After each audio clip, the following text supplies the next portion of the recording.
Porque toda vez que eu converso com o presidente Lula nesses dias, ele fala da revolta e da indignação com os meios de comunicação, com a Rede Globo. E ele diz o seguinte: nós erramos. A gente era para ter entrado nessa pauta da democratização dos meios de comunicação. Pois bem, nós temos que derrotar o impeachment no outro dia. Depois a gente tem que ir para cima desse monopólio da Rede Globo, democratizar os meios de comunicação. Chega! Olha. Boa noite, pessoal. Olha, eu estava vindo aqui com a Jandira Fegali, com a Dida Mus, mas os dois tiveram que ficar, porque hoje teve o depoimento, vale dizer, maravilhoso do Zé Eduardo Cardoso, desconstruindo essa tese. Acho que hoje é um dia de vitória. O presidente Lula fez um ato também em São Bernardo, um ato muito grande, e a gente acaba o dia de hoje com esse evento que vai repercutir no Brasil inteiro, porque a força da virada que está acontecendo, isso Coacá tem toda a razão. Não é só negociação no Congresso, é que a gente está conseguindo colocar nas ruas, não só a nossa militância, está conseguindo colocar nas ruas os intelectuais, artistas, professores, juristas, que estão sendo convencidos que há um golpe em curso no país. Eu quero chamar a atenção que o golpe não é só o impeachment, sem base jurídica. O golpe original deles era tentar afastar a presidenta Dilma e conduzir uma investigação de forma partidarizada para tentar prender Luiz Inácio Lula da Silva. Esse era o golpe perfeito da parte deles. Eles queriam tirar o Lula para 2018, porque você ia abrir um caminho enorme para eles assumirem o poder com um programa de classe. Não é por acaso que a Fiesp está embarcado nisso. Eles têm um programa, essa ponte para o futuro, que eu tenho chamado de pinguela para o passado, porque é o programa mais antipovo que eu tomei conhecimento na minha existência. É um programa que fala de fim da política de valorização do salário mínimo, é um programa que fala do fim da indexação do salário mínimo aos benefícios previdenciários. É uma maldade, eles querem pagar menos que o salário mínimo para 70% dos aposentados. Rasga a CLT. Eu digo o seguinte: eles estão atingindo 3 legados. O legado de Lula, o legado de Ulisses Guimarães e o legado de Vargas. Ele coloca um negociado na frente do legislado. Isso é rasgar a CLT. O professor Lodi aqui fez uma fala muitíssimo interessante. Tem um outro ponto, só que ele fala fim de todas as desvinculações orçamentárias. Saúde e educação. E falam de orçamento base zero. Primeiro é importante dizer o seguinte: o Constituinte colocou o financiamento de educação e de saúde depois de definir que a educação e a saúde tinham que ser universais. Agora, por que eles querem fazer isso? É porque, pessoal, eles querem sobrar dinheiro para pagar o superávit primário. Nós estamos pagando de juros no Brasil algo em torno de 500 bilhões por ano. O orçamento da educação é 100 bilhões. O orçamento da saúde é 100 milhões. O que é que eles querem com essas desvinculações? Que sobre dinheiro primeiro para a gente pagar os juros e depois, o que sobrar, você divide em educação, saúde e políticas sociais. Então é importante a gente ter a noção dessa gravidade do momento que a gente está vivendo. Eu só queria aqui concluir dizendo uma coisa, tem que falar rápido, e eu queria concluir dizendo uma coisa. Olha, eu estou muito animado porque eu acho que nós vamos derrotar o impeachment, e eu estou animado com o pós-impeachment, porque tenho conversado muito com o presidente Lula, e sinceramente, é derrotar o impeachment. Não me venha no outro dia falar de ajuste fiscal. O que a gente tem que fazer, é retomar o crescimento econômico do país, proteger os empregos. E nós sabemos como fazer isso. Porque o que é que o Lula fez em 2008 e 2009 naquela crise? Baixou 5 pontos a taxa de juros. Caiu de 13,75 para 8,75. O que ele fez? Aumentou o investimento, aumentou o gasto social em 10%. É o que ele diz sempre: colocar dinheiro na mão do pobre para fazer a economia aquecer. Então, esse é o primeiro ponto. E eu queria falar de 3 rapidamente, porque toda vez que eu converso com o presidente Lula nesses dias, ele fala da revolta e da indignação com os meios de comunicação, com a Rede Globo. E ele diz o seguinte: nós erramos.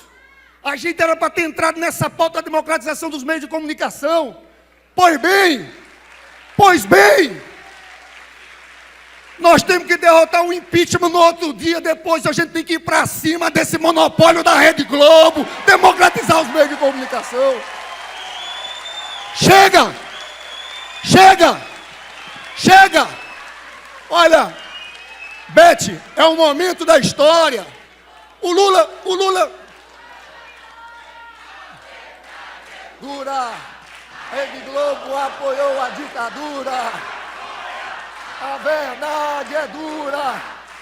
Rede Globo apoiou a ditadura. Olha, pessoal, o Lula fez uma distribuição social incrível nesse país. Agora, o Lula sempre foi o homem da conciliação de classe. Fazia sem brigar e fez a distribuição. Só que fizeram isso com ele.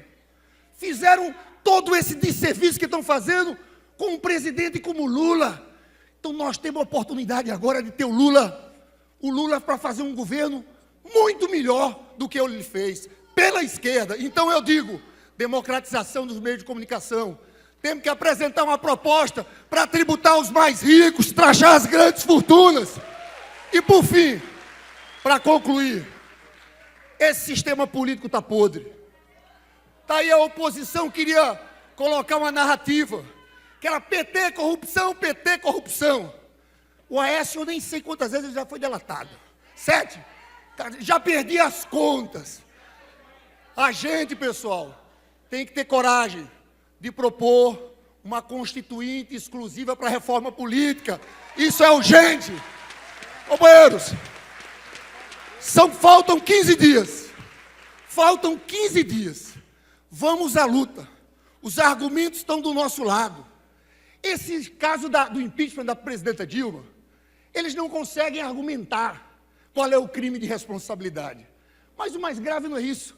É que as pessoas começaram a perceber, quando, na reunião do Diretório Nacional do PMDB, quando apareceu Michel Temer e Eduardo Cunha, até a turma das passeatas deles ficaram apavorados.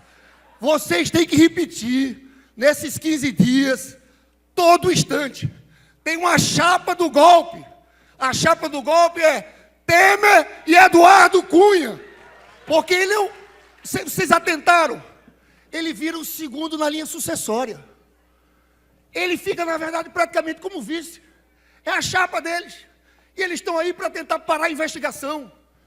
A colunista Mônica Bergamo já disse que tem um plano para afastar, para proteger Eduardo Cunha, caso o Temer seja eleito presidente, porque eles são irmãos siameses. O Temer não vai querer que os podres do Eduardo Cunha venham à tona. Então é isso que está acontecendo. Enquanto a presidente Dilma, eu concluo dizendo o seguinte: olha, a Dilma não tem conta na Suíça, a Dilma não está no Panama Papers, a Dilma não tem, como Fernando Henrique, apartamento na Avenida Foch, em Paris. Então eu tenho uma certeza, nós vamos derrotar esse golpe no Congresso e vamos entrar num novo governo, num novo momento, com Lula na Casa Civil e com Dilma presidente. Não vai ter golpe! Não vai ter golpe! Senhoras e senhores, Tarso Genro, por favor. Boa noite, gente. É isso. Diz que um ato desse, de grande significado.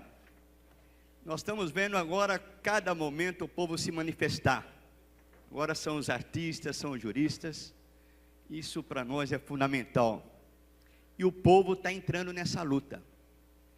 Eu vou levantar aqui um outro aspecto, porque eu acho que o Quaquá, outros companheiros, já levantaram aqui, são as conquistas sociais desses anos de governo Lula e Dilma. Tem gente que pergunta para nós, do PCdoB, pô, mas vocês defendem mais o PT, mais a Dilma do que eles mesmos? Nós falamos, defendemos, porque nós defendemos um projeto. Nós defendemos um projeto de nação. Nós defendemos o ciclo de mudança iniciado por Lula e continuado por Dilma. Nós defendemos, companheiros, um projeto de integração da América Latina. Nós derrotamos a ALCA. Fizemos 10 anos que enterramos a ALCA em 2015. Isso foi por causa de articulação de Lula, de Chaves, de Kirchner e dos povos da América Latina, dos movimentos sociais. É ou não é? Isso eles têm medo. Nós que fundamos a CELAC, junto com Cuba, a comunidade dos estados latino-americano e caribenho, a Unasul, isso ia ser e vai ser, e é fundamental, não só para o povo brasileiro, mas para os povos da América Latina. Porque o Brasil tem condições de disputar de forma soberana a sua inserção dentro dessa globalização hoje em nível mundial. É uma globalização neoliberal. Por isso, querem o golpe, companheiros. E nós não vamos deixar. O povo brasileiro não vai deixar. Essa é uma questão fundamental. Por isso que a gente tem que ir mesmo para os bairros. Eu vi ali a greve, eu conheço a Beth Mendes, viu, Beth? Numa greve de São Bernardo, em 80. A Beth foi lá como artista da Globo, foi solidarizar com a gente. Nas três greves, no fundo de greve. Está aqui na luta. Então, nós temos que reunir muita força. Desde construir uma frente ampla no Congresso para atrair setores amplos, porque nós temos que conquistar os 172 votos e temos que não deixar eles conseguirem os 342 votos. Então, por isso que a nossa pressão nos movimentos sociais, na disputa de opinião, na disputa de ideias, na conquista de uma hegemonia, que aqui foi bem colocado, que essa questão que não vai ter golpe, isso nós ganhamos, companheiros e companheiras. Eles estão colocando cada vez mais juristas para mostrar, não, que o impeachment não é golpe. Mas aqui foi bem explicado já, e nós ganhamos essa parada. Nós ganhamos essa luta de ideias, mas nós não podemos nos acomodar, porque eles estão determinados, e tem forças poderosas. O Lindeberg costuma falar que quem tem que pagar pela crise é o andar de cima. Agora tem um outro andar de cima, que está muito interessado no golpe aqui, não só para golpear o nosso projeto, mas para golpear a integração da América Latina. Então, pelo povo brasileiro e pelos povos da América Latina, não vai ter golpe. Uou! Pedro Stedley!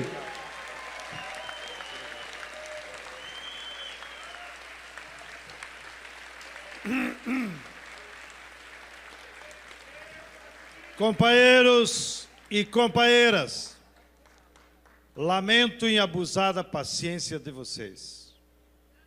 À esquerda, o Tarso estava me cochichando e está cochichando de novo. A esquerda tem que aprender a fazer atos mais leves, com mais músicos, com mais poesia. Acredito que todos nós vamos sair daqui muito mais se lembrando do Tico Santa Cruz.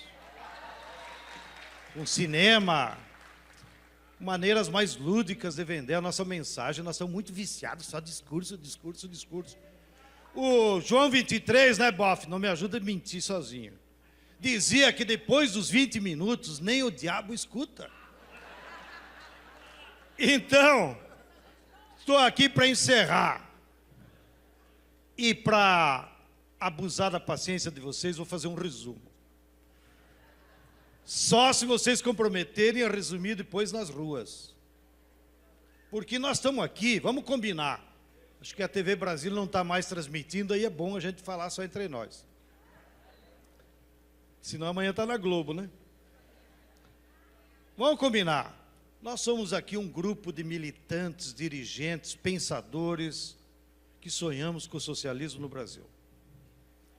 E estamos na luta de classes entre o primeiro e segundo tempo de uma partida, de um campeonato que será longo. Portanto, nós estamos no vestiário. analisando as próximas jogadas. Aqui os companheiros já nos deram muitos elementos, né? Que eu vou resumir então, mas bem rápido. É evidente que o Brasil vive uma grave crise, uma crise de projeto. Aqui não tem nada que ver, ou muito mais além do que governo. Muitos desses nossos companheiros têm escrito e refletido. A crise que nós estamos vivendo é semelhante à de 29, à de 60, à da década de 80. E nessas crises históricas de rumo do país, as saídas são demoradas. Exigem um reaglutinamento das classes. E é isso que está em jogo. Do lado de lá, como foi dito, ele só tem uma saída. É a volta do neoliberalismo como rótulo. Mas por quê, como nos disseram aqui? Porque numa crise, que é uma crise do modo capitalista da sociedade funcionar, eles precisam limpar o terreno para voltar a aumentar a sua taxa de lucro e voltar a reacumular e crescer a economia. Para isso, eles têm que destruir os direitos dos trabalhadores. Para isso, eles têm que se apropriar privadamente das nossas riquezas, como petróleo, minério, água, biodiversidade, as elétricas, camarada Pinguelli, para então o capital se robustecer e voltar a controlar a nossa economia, subordinados, como eles dizem publicamente, à economia dos Estados Unidos, como o João Batista falou. Bem, esse é o projeto histórico deles. Nessa batalha, eles decidiram, para limpar o terreno para o projeto deles, eles precisam tirar os entraves que tem. O primeiro entrave, o governo Dilma, que não é lá essas coisas. Mas mesmo assim, não deixava fazer 7-1. Eles precisam desmoralizar o Lula, como foi dito aqui, porque o Lula é o fantasma da classe trabalhadora para 18. Bem, para conseguir esses objetivos, eles armaram o time deles com 3 atores fundamentais. Primeiro, o poder econômico. Há um poder enorme dos capitalistas que operam através dos porta-voz. Como disse o Paulinho da Força naquela ingenuidade burra dele. Está sobrando dinheiro para financiar o impeachment. O que é isso? É o capital que compra bispos, juízes, Globo, et caterva. Há muito poder econômico em disputa. E eles estão se movimentando. Porém, eles têm diferenças. Eles não são unitários. Graças a Deus e a dialética. Parte deles não aceita a volta ao neoliberalismo. Por quê? Porque a dona Maria Luísa, porque a Friboi, porque aquela burguesia que depende do mercado interno sabe que eles só vão retomar a taxa de lucro se o povo melhorar a renda. Então eles têm diferença entre eles no poder econômico, que é benéfico para nós. Segundo time deles é os parlamentares. É o time mais sujo. Estão entrando sem calção em campo. Todo mundo fica olhando, dando risada, né? Até o ministro Barroso dizendo, vocês vão entrar com esse time do PMDB? Entenderam? Então no parlamento eles estão sujos. Porque foi dito aqui, a origem da eleição desses parlamentares é ilegal, ilegítima, porque foi na base do financiamento privado das campanhas. E o terceiro ator deles é o núcleo ideológico. Aí onde está a direção política do nosso tempo de esquerda verdadeira. Qual é o núcleo de direção política da direita? É essa mescla que eles formaram. A direita do Ministério Público, a direita do Judiciário, a direita da Polícia Federal, aliados com a Globo. E estão pregando usaram o mote da corrupção. Mas eles também têm contradições. Tá bem, vão derrubar a Dilma. E depois o que vão fazer com o senhor Cunha? E depois do senhor Cunha, o que eles vão fazer com os zelotes? Bochar debaixo do tapete? Ou vão dizer para o povo quanto a RBS do Rio Grande do Sul e a Globo estão devendo para o fisco? Que são bilhões. Então eles têm contradições, que é isso que nos salva. Do lado de cá agora, na correlação de força, o povo trabalhador, quem que está tendo do lado? Primeiro, o governo Dilma.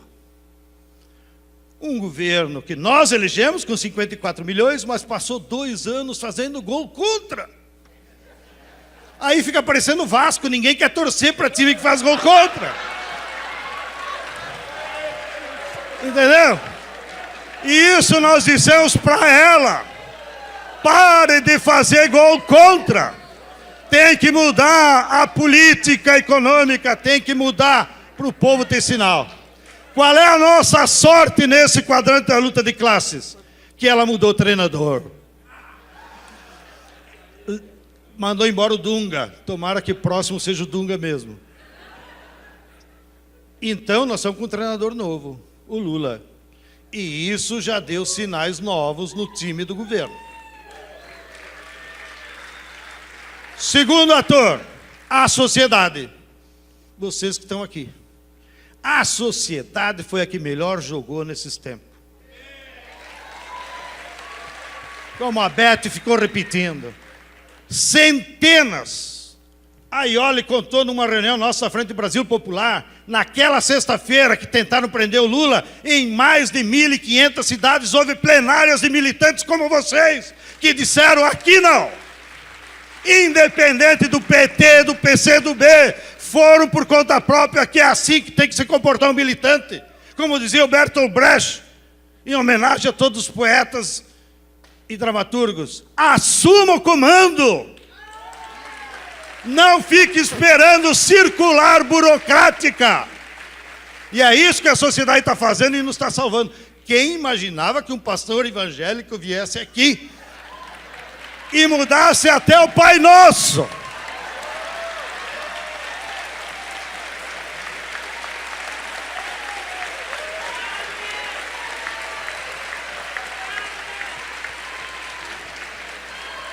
Segunda coisa. Então, o time da sociedade está jogando bem, que é o que nos salva. O terceiro ator é as ruas. As ruas, nós temos feito jogos importantes.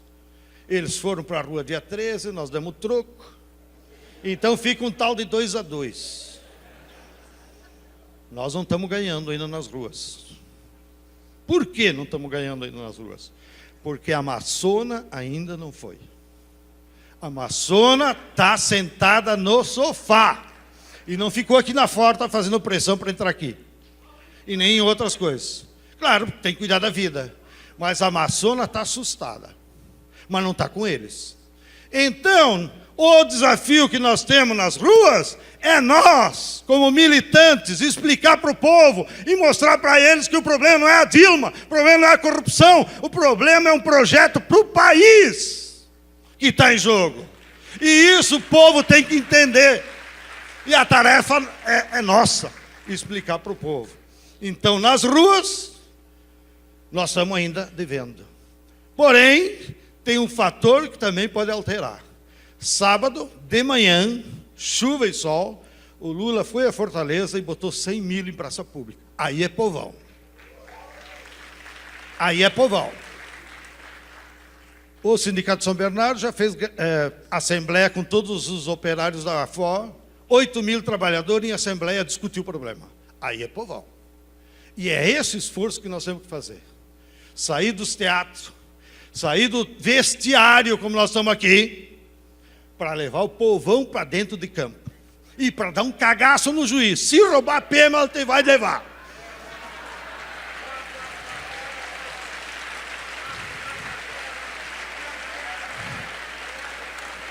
O Quaquá andava se exibindo comigo aí no intervalo, que vão marcar uma data e motivar para que a favela do Rio de Janeiro ocupe a praia da Zona Sul.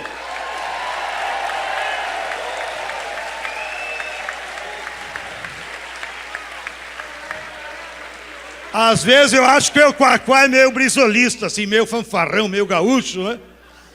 Uma hora dessa nós vamos te levar lá para o sul também para trocar umas ideias. Bem, por último, companheiros, que tem horário teatro aqui também. Por último, nós temos muitas tarefas ainda para fazer, para frente.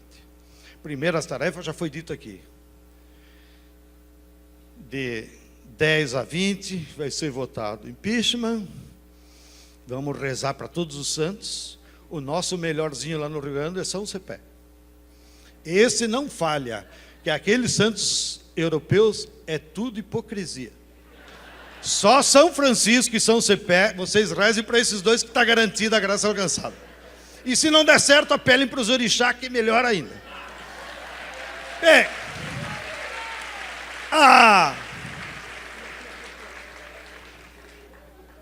nós temos a obrigação de parar o golpe e garantir a democracia. E a obrigação que nós temos dito aqui. E o Tarso ficava me cochichando, porque ele foi humilde e falou pouco. Nós temos que exigir um novo governo, fazer uma limpa naquele ministério, botar notáveis. Nós temos que trazer de volta o Celso Amorim para o Ministério das Relações Exteriores. Nós temos que botar o Márcio Postman lá no Ministério da Economia, que eu sou economista lá. Não, aí é demais. Aí é demais. Ou seja, nós temos que recompor um ministério que sinaliza para o povo que é um novo governo e comprometido com o povo. Aí o povo vai se animar. Tá? Segunda coisa que nós temos que fazer, nós temos que se manter na rua como está aqui. Mas não basta se manter na rua como foi dito, só estou reforçando. Se o problema de fundo, BOF, é um projeto, nós temos que ir se preparando para esse projeto. Porque isso vai demorar. Vamos salvar o governo, aí 18 vem eleição. E qual é o projeto que nós vamos disputar a eleição? Só Lula 18? É muito pouco. Nós precisamos ter um projeto de país. E esse projeto de país, em toda a tradição de esquerda e da luta social, quem constrói são os intelectuais orgânicos da classe, que são vocês. Larguem mão de ser bundões. Comecem a discutir um projeto para esse país. Não adianta ficar só olhando para o passado. Como foi bom, como foi bom, como foi bom. E como nós gaúchos dizemos, enquanto contava as histórias das vitórias das guerras anteriores, os imperiais nos derrotaram na Revolução Farroupilha. Então, é preciso, desde logo, ir trocando o pneu da bicicleta andando. Ou seja, assim como nós vamos enfrentar para parar o golpe, para e passo, nós temos que discutir um novo projeto para o país. E vocês têm que ser os atores disso. Mas, ao mesmo tempo, ir levando com o povo para ir mastigando, discutindo. De novo, eu estou citando o Quaquá, que ele é muito metido, ele é frente de massa. Quando ele sair da prefeitura, ele já tem um cargo no MST. E ele nos provocou esse dia: Stedley, qual é o projeto para o país aí? Diz, eu tenho que falar com o Tarso Genro. Brincadeira. Mas eu digo isso porque nós temos tido dificuldade, inclusive na frente do Brasil Popular. Porque a frente do Brasil Popular tem que defender, tem que correr, tem que botar povo. E nós não temos tido tempo da reflexão. E a reflexão é muito importante para nós ir construindo esse projeto. Então o Quaquá nos desafiou: vocês me deem um projeto bem popular que o povo entenda, e eu boto 2 milhões de exemplares aqui no Rio de Janeiro, para fazer o que o CNA, na época do apartheid, fez na África do Sul. Clandestinamente, com o seu líder preso, eles iam com a Carta da Liberdade de casa em casa. BOF. Era o projeto de libertação. Então nós temos que construir um projeto e, ao mesmo tempo, ir delegando o povo. Você conhece isso aqui? Isso é a saída para o Brasil. Entregar de casa em casa, depois voltar lá e discutir. Porque o povo não é bobo, além de saber o que é a Globo, né? Bem, por último, nessas tarefas de rua que nós temos a obrigação, comenta-se que a votação deve ser entre 10 e 20. Ninguém sabe certo porque é uma manipulação daquelas. Porém, a Frente Brasil Popular e o MST já estamos nos organizando e a partir do dia 10 de abril vamos acampar na esplanada dos ministérios.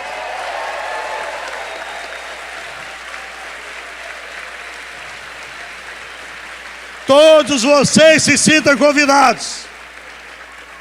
E não precisa muita ideia. O Boff disse, se vocês organizarem um acampamento, a primeira palestra será minha. Pois marque, vai ser dia 11. Porque aí vai ter show. O show da noite vai ser do Tico Santa Cruz. Bete, tu te prepara, que nós vamos te levar, nem que seja no aviãozinho do Lula, né? Bem, então o que nós queremos fazer daquele acampamento? Ter o nosso povo lá mobilizado, mas ser um acampamento lúdico, reflexivo, que debata política. Ninguém vai lá a troco de sanduíche de mortandela. Nós vamos lá para discutir um projeto para o país. Aqui não passarão, e daqui para diante nós queremos novas ideias e novas plantas. Isso que nós vamos fazer para lá. Então, todo mundo daqui está convidado, mas nós sabemos, todo mundo tem empregos, tem os seus afazeres. Então eu vou provocá-los uma coisa que nós, os gaúchos, já aprovamos em assembleia na última plenária da Frente do Brasil Popular. Lá no Rio Grande, para não ir a Brasília, nós vamos começar também o acampamento da legalidade na frente do Palácio Piratini, em homenagem a Leonel Brizola. Então, vocês aqui no Rio, façam na Candelária, organizem um acampamento aqui, não tenham medo de coxinha. Coxinha é só levantar o fogo um pouco, já derrete. Né? Façam um acampamento pela legalidade aqui na Candelária, nós vamos fazer no Piratini, vamos fazer em Brasília, e nós vamos permanecer firmes, resistindo, até tirar desse cenário essa estupidez da tentativa de golpe que eles estão querendo nos dar. Então, companheiros, organizar comitês da Frente Brasil Popular, da Frente Sem Medo, se organizem, debater um projeto para o país e seguir de plantão nas ruas. Bem-vindos à luta de classes. Muito obrigado. Uou! Maravilhoso! Senhoras e senhores, essa é a Frente Brasil Popular. A gente gostaria de estar agradecendo a todos a presença. Quero agradecer também a deputada federal Benedita da Silva, deputado federal Uadi Damus, deputada enfermeira Rejane, Luana Bononi, do SBPC, Ivan de Souza, o filho do Enfio, presidente do Instituto Enfio. Queria agradecer também a TV Brasil, Mídia Ninja, TVT, a todos aqueles que fazem a verdadeira comunicação desse país.